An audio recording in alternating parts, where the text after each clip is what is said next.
Hello दोस्तों, अब हम चल रहे हैं एक्सरसाइज 8.1 के क्वेश्चन नंबर फर्स्ट पर। और यहाँ पर क्वेश्चन पढ़ते हैं हम सबसे पहले। In triangle A B C right angle at B. जैसे ही क्वेश्चन में बोला है तो क्वेश्चन के एक एक वर्ड को हमें क्लियर पढ़ना है कि एक ए बी सी ट्रायंगल दे रखा है जो कि राइट एंगल ट्रायंगल है, 90 डिग्री वाला है। और वो राइट एंगल किस पर बना रहा है? एट बी, मतलब बी पॉइंट पर। और ए बी की साइज 24 सेंटीमीटर दे दी है, बी सी की साइज हमें 7 सेंटीमीटर दी है। तो हमें फाइंड करना है साइन ए कॉस ए और साइन सी कॉस सी। सबसे पहले हम ये देखेंगे यहाँ पर कि हमें जो डायग्राम दिया है उसमें ये वैल्यू है हमारे पास गिवन। ठीक है, अब यहाँ पर हम क्या करेंगे? सबसे पहले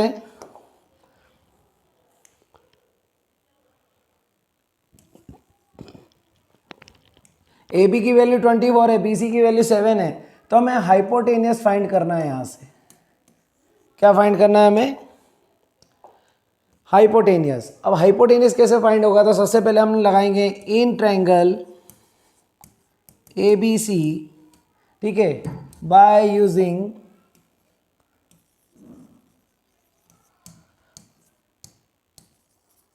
पाइथागोरस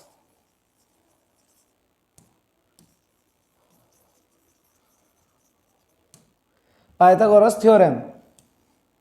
ठीक है, पाइथागोरस थ्योरम क्या रहेगी हमारी कि हाइपोटेनियस का square is equal to perpendicular का स्क्वायर प्लस बेस का स्क्वायर। अब यहां पर क्या होगा? हाइपोटेनियस का स्क्वायर, परपेंडिकुलर की जगह हम परपेंडिकुलर। अब अगर एंगल ए के रिस्पेक्ट में बात करें, अभी हम यहाँ पर हमें जो वैल्यू दी हो ए और सी दोनों के रिस्पेक्ट में फाइंड करनी है। पर अभी अगर हमें हाइपोटेनियस फाइंड करना है तो हम इसी को एंगल मान लेते हैं, एंगल सी मान लेते हैं। तो परपेंडिकुलर क्या हो जाएगा? एंगल जिसको मानेंगे उसके जस्ट फ्रंट पे जो रहता है वो परपेंडिकुलर माना जाता है। किसी भी एंगल को कंसीडर करेंगे तो जिस एंगल को हम ले रहे हैं उसके जस्ट फ्रंट में परपेंडिकुलर होगा और जो एंगल बन रहा होगा वो हाइपोटेनियस और बेस से मिलके बनेगा। अब यहाँ पर परपेंडिकुलर क्या है? 24, यहाँ पर बेस क्या है? 7। अब 24 का स्क्वायर जो होता है वो होता है 576, 7 का स्क्वायर होता है 49। इन दोनों को ऐड करेंगे तो आएगा कितना? 625। और 625 किसका स्क्वायर होता है? 25 का। मतलब हमारा हाइपोटेनस यहाँ से क्या फाइंड हो जाएगा? √625 इज इक्वल टू 25। तो हमने यहाँ पर एक वैल्यू फाइंड कर ली, किसकी? हाइपोटेनस की। हाइपोटेनस हमें क्या फाइंड हो गया यहाँ से? 25 सेंटीमीटर। ठीक है, अब यहाँ से हमें sign A cos A sine C cos सी की वैल्यू फाइंड करनी है। ठीक, सबसे पहले हम चलते हैं कहाँ पर? साइन ए। अब साइन ए किसी भी, अब साइन की वैल्यू क्या होती है? Hypotenuse upon perpendicular upon hypotenuse. ठीक है, तो perpendicular upon hypotenuse, angle A के रिस्पेक्ट में परपेंडिकुलर क्या होगा? एंगल ये रहा ए। अगर एंगल ए ले रहे हैं तो परपेंडिकुलर होगा कौन? 7। तो यहां पर क्या हो जाएगा? Perpendicular upon hypotenuse. तो परपेंडिकुलर की वैल्यू है 7, हाइपोटेनियस दोनों ही कंडीशन में हमारा क्या रहेगा? 25। तो हमारा साइन ए की वैल्यू आ गई 7/25। Second, cos A. कॉस की वैल्यू क्या होती है? Base upon hypotenuse. अब बेस अपॉन हाइपोटेनियस किसके रिस्पेक्ट में? एंगल ए के।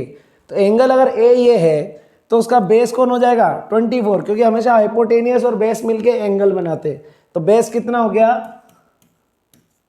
24 एंड हाइपोटेनियस सेम। तो हमारे कॉस ए और साइन ए की वैल्यू हमने फाइंड कर ली है।